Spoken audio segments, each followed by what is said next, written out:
मारुतिं नमामि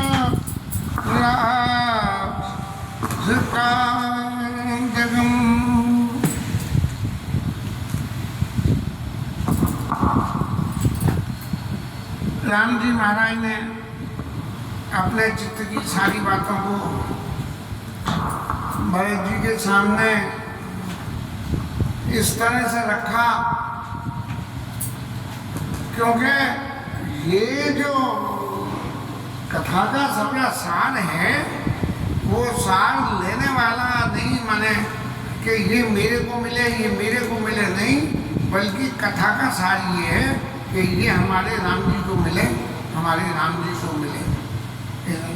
अब राम जी महाराज ने जब भरत जी ने ये कहा कि महाराज जो भी कुछ कहना है वो तो आपको कहना है और आप जैसी आज्ञा करोगे वही सब कुछ होगा, तब राम जी महाराज को थोड़ा सा जस्टिफिकेशन भी देना पड़ा कि यदि लोग आपको भरत जी महाराज दोष दे रहे हैं तो वो लोग जो है नादान हैं, ना समझ हैं, मूर्ख हैं, ऐसी बात है।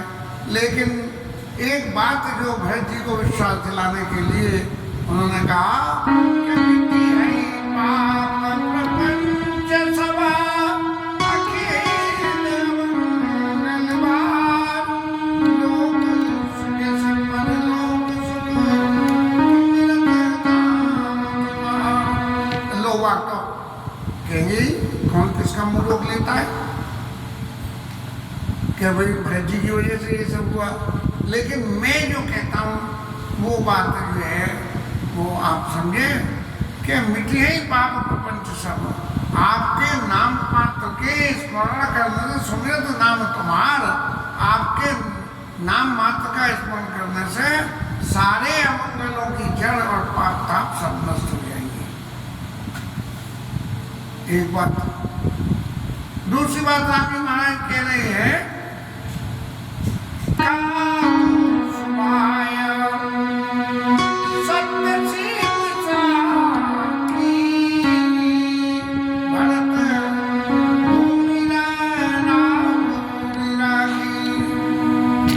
मैं अपने स्वभाव से बिल्कुल सत्य कहता हूँ कि भरत जी महाराज ये धरती पे तभी तक रहेगी जबकि क्या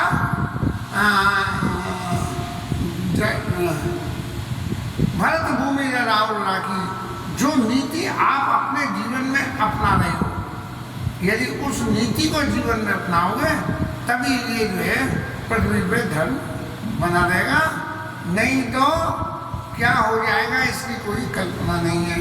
इसलिए हे तात भरत जी करऊ जानी जाए और बैर प्रेम नहीं दुराई दुराए।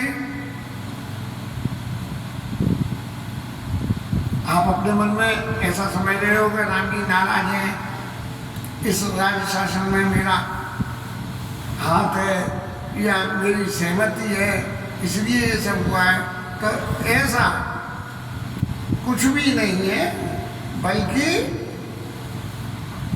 राम जी महाराज कह रहे हैं कि भरत भूमि राहुल राखी, मैं शंकर जी की साक्षी कहता हूँ कि आप जो धर्म को अपना रहे हो धर्म से ये पृथ्वी है। और सबसे बड़ी बात है ये तो हम सब मनुष्यों के बीच की बात है, अब पक्षी जानवर सब अपना हित अनित जानते हैं, तो आप कोई अपना हित अनहित निश्चित करने में कोई भूल थोड़ी करोगे। आखिर आपका धर्म जो आपने जीवन में स्वीकार किया है कि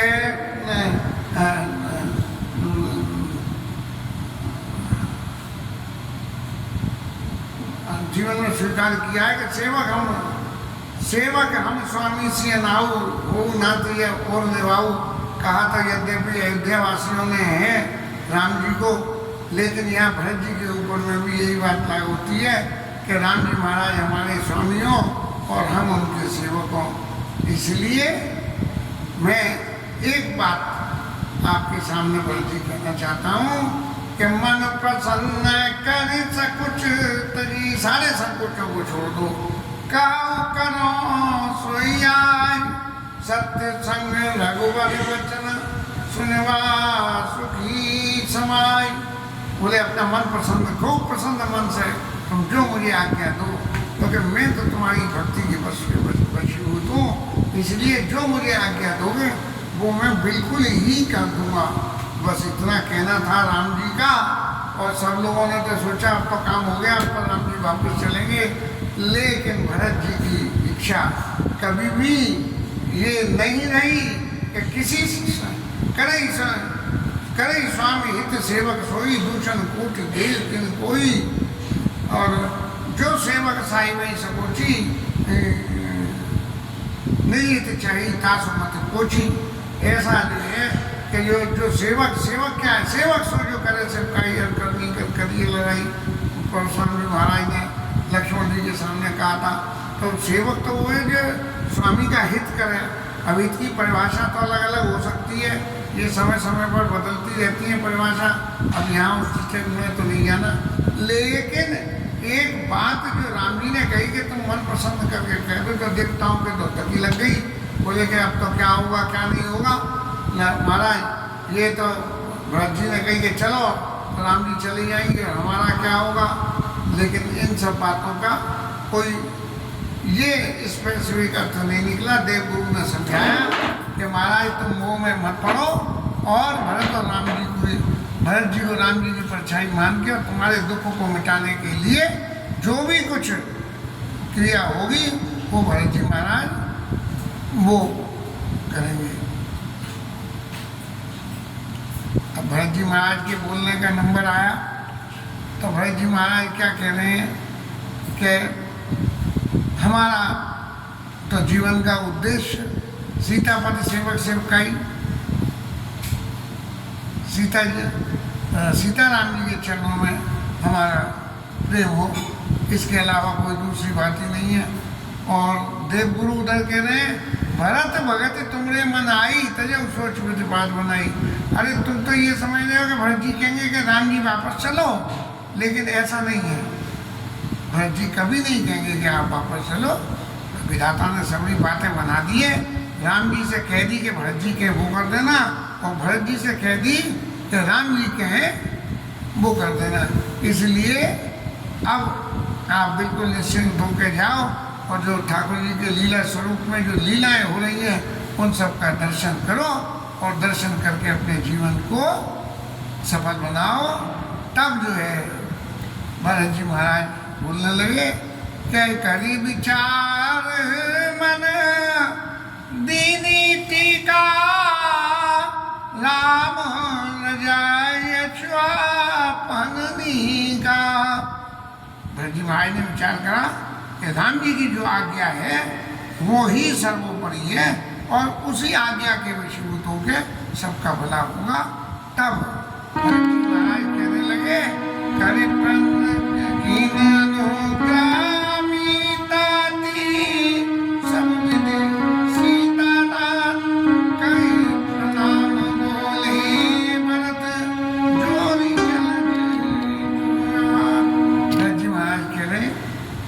जोड़ के राम जी के सामने कि महाराज आपने जो कुछ भी कहा वो सब सत्य है, मैंने विचार कर लिया। आप मुझसे अब फिर कह रहे हो कि तुम कुछ कहो, तो महाराज कहने को बचा ही क्या। आप वो सब कुछ कर दोगे जो मैं चाहता हूँ, और मैं वो सब कुछ करने को तैयार हूँ जो आप चाहते हो। तो सारी बात तो आपके ही अंदर है, इसलिए मैं अब और क्या बोलूँ। मेरे चित्त की तो एक ही बात रही कि जो मेरे मन में बारंबार ये डर था कि राम जी मेरे से नाराज होंगे, लोग नाराज होंगे, लेकिन यहाँ आके सब मेरा जो है वो डर निकल गया।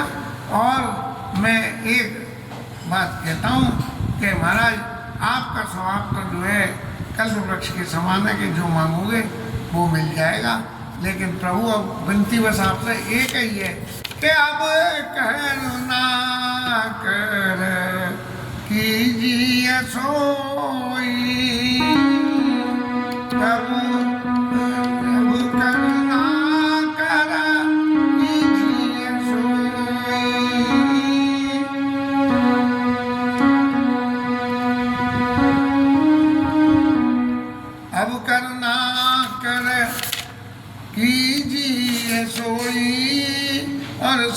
कर धर्म सहित हित होई, सब लोगों का धर्म के साथ में है। तो ऐसा महाराज आप ही आदेश करके वो काम कर दो।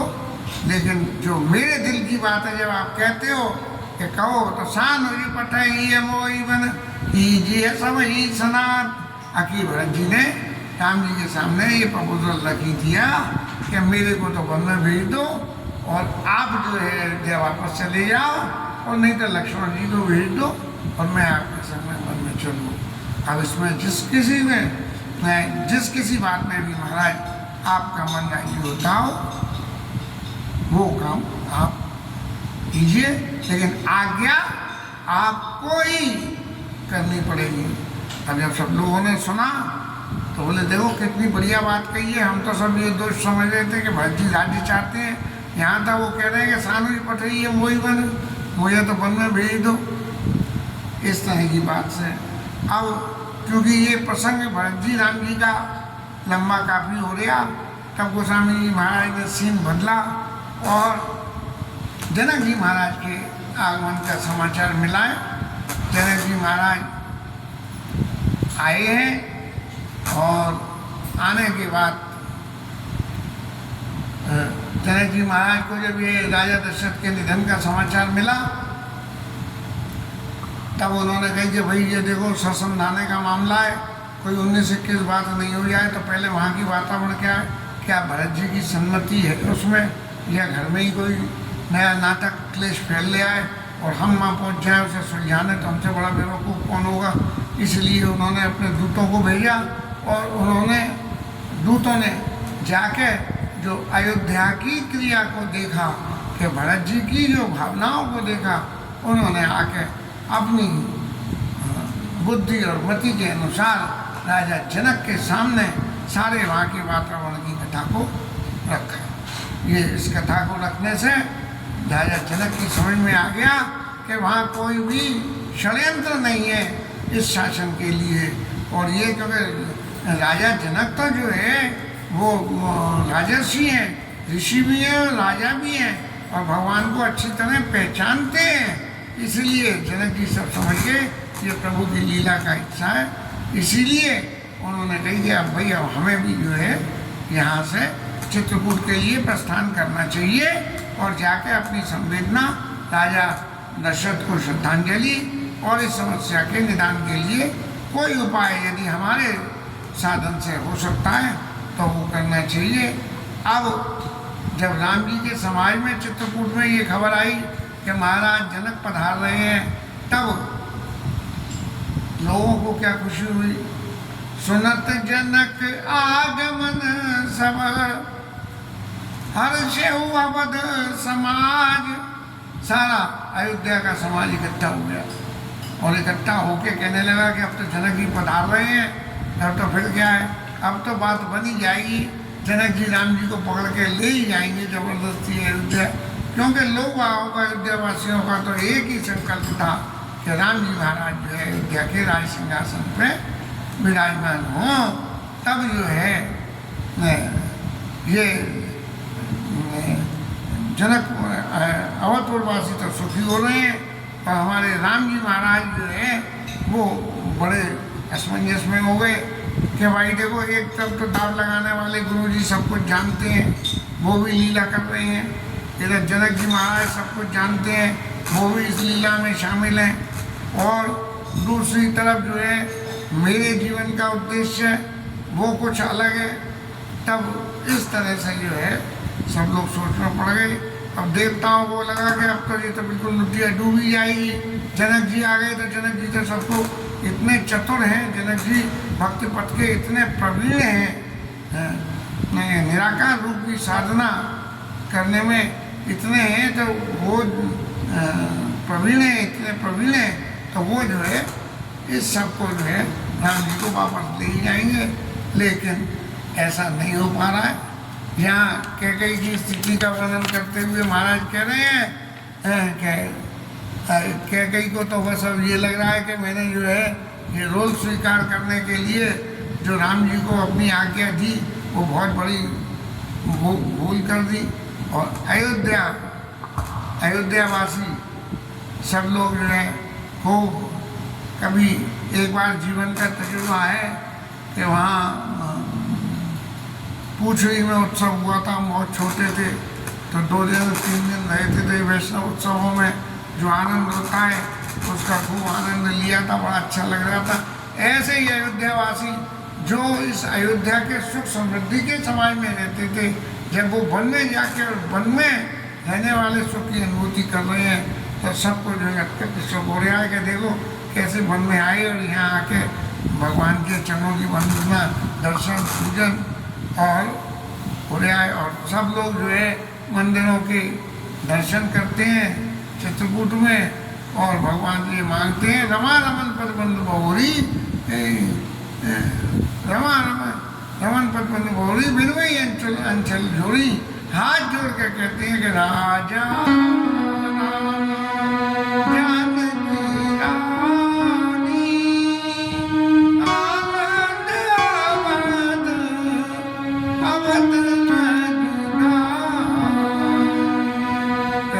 राजा हो जाए और जानकी मैया रानी हो जाए और अयोध्या में सबरे आनंद आ के बस है। अब जनक जी आ गए और पधारे और सभा में विराजमान हुए, एक दूसरे के प्रति वंदन किया और वंदन करने के बाद सब लोग चुपचाप शोक समाज में बैठे हुए हैं। और समाज में होता ही ऐसा है कि हम शोक को सहते सहते एक ऐसी स्थिति में पहुंच जाते हैं कि जहाँ शोक का ही परित्याग हो जाता है। लेकिन जब कोई तीसरा व्यक्ति उसके बारे में हमसे आके बात करे तो फिर वो शोक दोबारा उद्गम होकर हमारे हृदय में आ जाता है।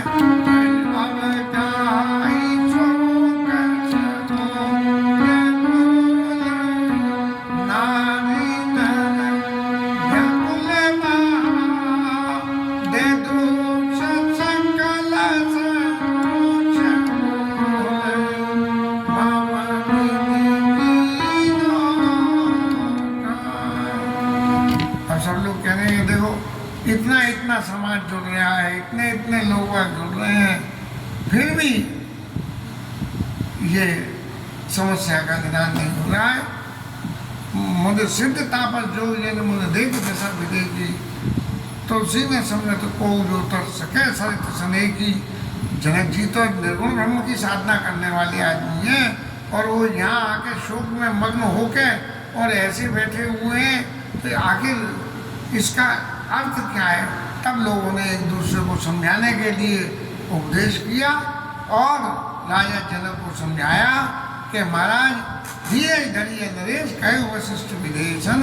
हे राजा जनक, आप हृदय में धैर्य धारण किए, क्योंकि निश्चित रूप से जनक जी की आंखों में भी अश्रुपात हो रहा होगा कि ये क्या हुआ क्या नहीं हुआ।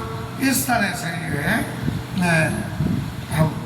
कहने को तो गोस्वामी जी कहते हैं कि जिनके वचन की किरणों से जो है मुनियों के हृदय में वचन किरण मुनि कमल विकासा, मुनियों के हृदय में वचन की किरण से भगवान के स्वरूप के कमल उद्गम हो जाता है और वो यहाँ के इस माया में फंस गए।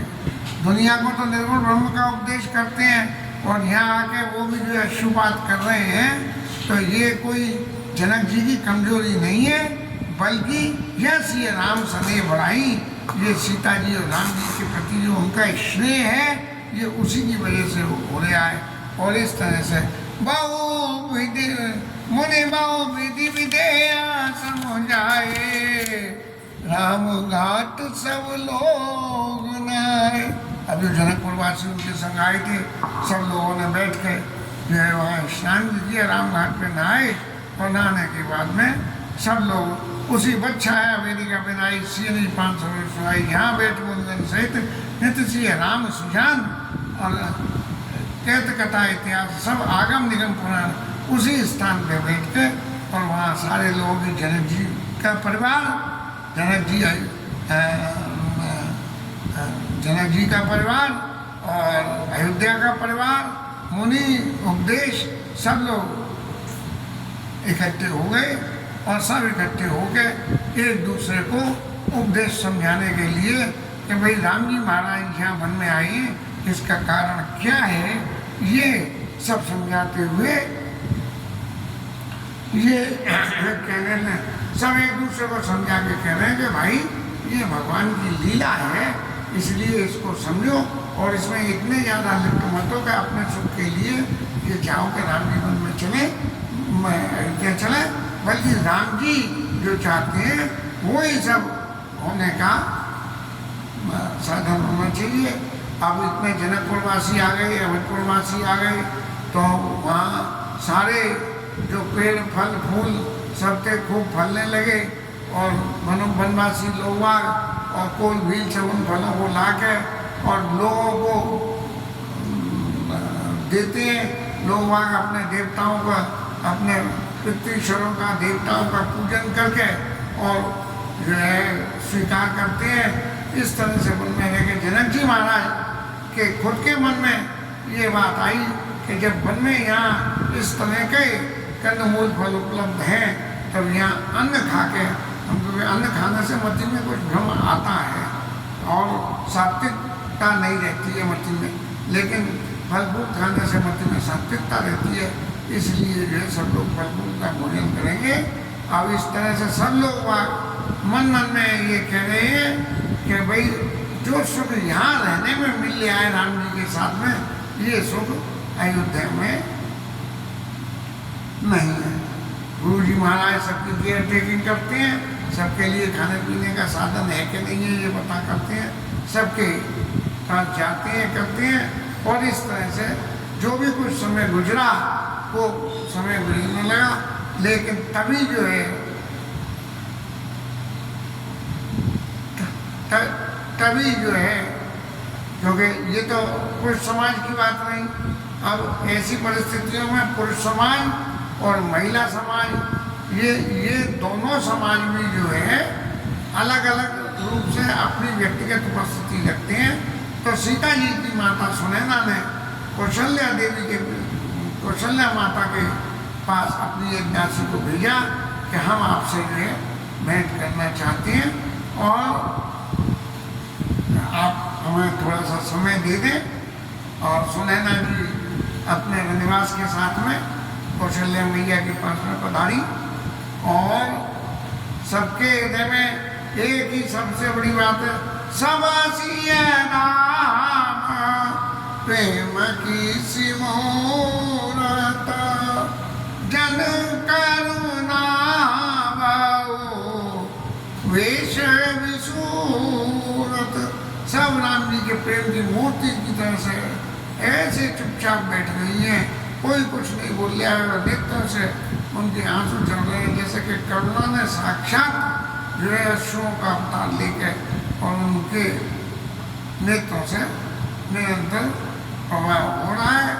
और जैसा कि होता है हमारे यहाँ उठानी होती है तो सब चुपचाप बैठे रहते हैं। अब तो समय बदल गया, नहीं तो जो है बिल्कुल ऐसे चुपचाप पिन ऑफ साइलेंस के पिन गिर जाए तो भी हो जाए, तब ऐसे सब लोग बैठे बैठे देवियाँ सब सोचने लगी। तब जो है सीता जी की माता जो जनक जी की पत्नी है और ज्ञान की भार्याएँ, तो उन्होंने कहना शुरू किया कि देवी और जो कुछ है जो है ये राम जी भरत जी का चरित्र इतना पावन है और इसकी कोई मुकाबला नहीं है इस चैत्र की पावनता का।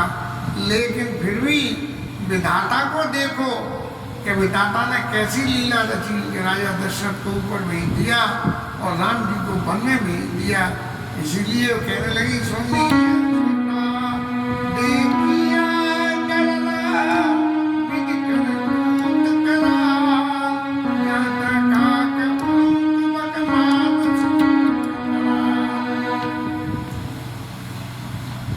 संसार में क्या है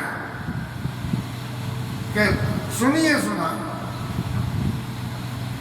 सुधा जो है अमृत तो जो है सुनने को मिलता है सिर्फ, और देखने को क्या मिलता है, विष के दर्शन हो जाते हैं समाज में, लेकिन अमृत के दर्शन नहीं होते हैं। और ऐसे ही मानसरोवर पे ही सिर्फ हंसों के दर्शन होते हैं और संसार में तो सिर्फ कौओं के दर्शन होते हैं। तो ऐसी लीला में यहाँ ये सब कुछ खेल चल रहा है, और उसकी वजह से तब इतनी बात उन्होंने कही थी।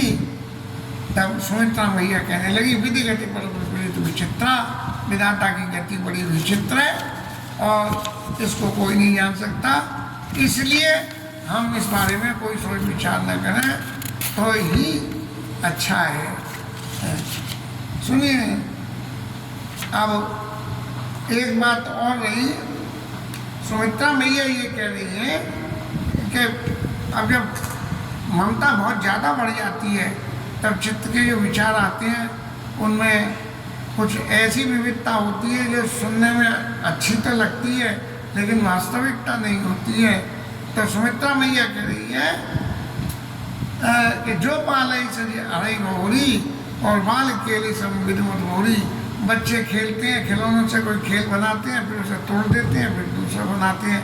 ऐसे ही विधाता इस संसार का सृजन करता है, पालन करता है और फिर विनाश कर देता है। इस तरह से ही संसार की लीला है। तो देवी ये जो सारी लीला चल रही है यही लीला चलती रहेगी, और इस बारे में हम लोगों को अपना कोई भी ज़्यादा दखलंदाजी नहीं करनी चाहिए। इस रजाई सभी के उत्पत्ति विषय हमी के, ये ईश्वर की जो आज्ञा है, ईश्वर जो चाहता है उसको वैसा समाप्त करने दो। लेकिन फिर भी ये संसार का नियम इतना है कि जो अपने आप ही चलता है, और इसी जैसे चलती हुई गाड़ी में बैठे हुए लोग सब काम कर लेते हैं, ऐसे ही संसार की गाड़ी में बैठे हुए भी हम सब लोगों को कुछ ना कुछ करना पड़ता है। लेकिन विधाता की जो गति होती है वही सिरमौर होती है, इंजन जान ले जाएगा, गाड़ी नहीं जाएगी। इस तरह से जो है। और एक बात और है कि हम लोग तो ये सोचते हैं कि राजा दशरथ जो है वो स्वर्गपुर को चले गए और हम लोगों के लिए बड़ा हो गया, तो ये तो हमारा अपने निज के हित का वजह से सोचते हैं कि राजा दशरथ के संग हम रहते तो हम सौभाग्यवती बनी रहती है। इसीलिए सीता जी की माता जी ने कहा कि देवी सुमित्रा, आप जो कुछ कह रही हो वो सब कुछ सत्य है, इसमें एक पैसे भी बात नहीं है। लेकिन लखन राम सिया जाओ बना, सीता जी, लक्ष्मण जी और राम जी वन में चले जाए, भले परिणाम न पहुँच, उसमें कुछ भी विपरीत नहीं होना है, परिणाम अच्छा ही होगा। आप ऐसा मत समझो कि परिणाम खराब होगा। गावरिया कई कौशिला मोई भरत कर सोच। कौशल्या मैया को अगर चैन नहीं पड़ा, बोले ये तो सब इस बात को तैयार हो गए कि विधाता की गति जैसी है उस गति को चलने दो। लेकिन कौशल्या मैया कहती है गावरिया के कौशला मोई भरत कर सोच, और सबका हित हो जाएगा, सारे काम हो जाएंगे। लेकिन मुझे सबसे ज़्यादा सोच भरत जी महाराज की, उनकी भावना, उनकी भक्ति, उनका भरोसा, उनकी भलाई, उसका सबसे ज़्यादा मेरे को विचार है कि उनका क्या होगा। राम जी तो अपनी लीला पूरी कर लेंगे, लेकिन भरत जी का क्या होगा, मुझे इस बात का सोच है। और इसके साथ में ये कथा विश्राम हरि नाम।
पवन सुत हनुमान की उमापति महादेव की है, श्री राज धरण की है, श्री राधा रानी की है। जय जय श्री राधे।